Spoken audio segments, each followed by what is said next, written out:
بسم اللہ الرحمن الرحیم۔ السلام علیکم ناظرین، آج ہم بات کریں گے سود کی لعنت سے بچو۔ حضرت ابو سعید خدری رضی اللہ تعالی عنہ فرماتے ہیں، حضرت عمر بن خطاب رضی اللہ تعالی عنہ نے ہم لوگوں میں بیان فرمایا جس میں ارشاد فرمایا، ہو سکتا ہے کہ میں آپ لوگوں کو ایسی چیزوں کا حکم دیتا ہوں جن میں آپ لوگوں کا فائدہ ہو، اور ایسی چیزوں سے روک دیتا ہوں جن میں آپ لوگوں کا فائدہ نہ ہو۔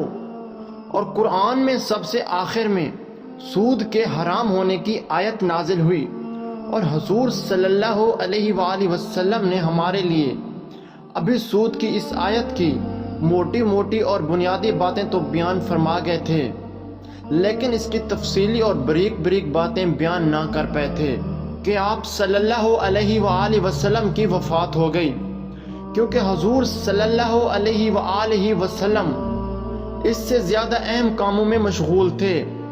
اس لیے جس صورت میں تمہیں سود کا کچھ کھٹکا ہو اسے چھوڑ دیا کرو، اور جس میں کوئی کھٹکا نہ ہو وہ اختیار کر لیا کرو۔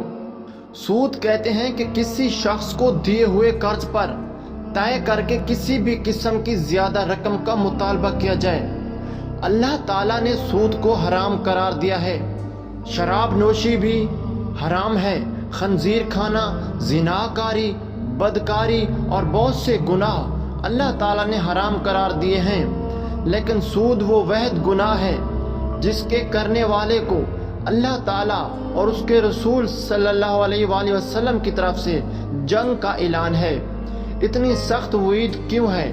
اس سے آسان لفظوں میں یوں سمجھیے کہ یہ اجتماعی خیر خواہی کا قاتل ہے۔ سارا نفع سودی رقم دینے والے کے پاس چلا جاتا ہے اور سارا نقصان لینے والے کو برداشت کرنا پڑتا ہے۔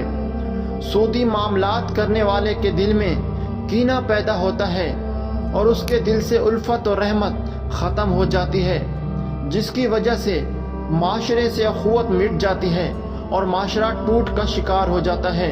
سودی معاملات کرنے والا اللہ کی رحمت سے دور ہوتا ہے۔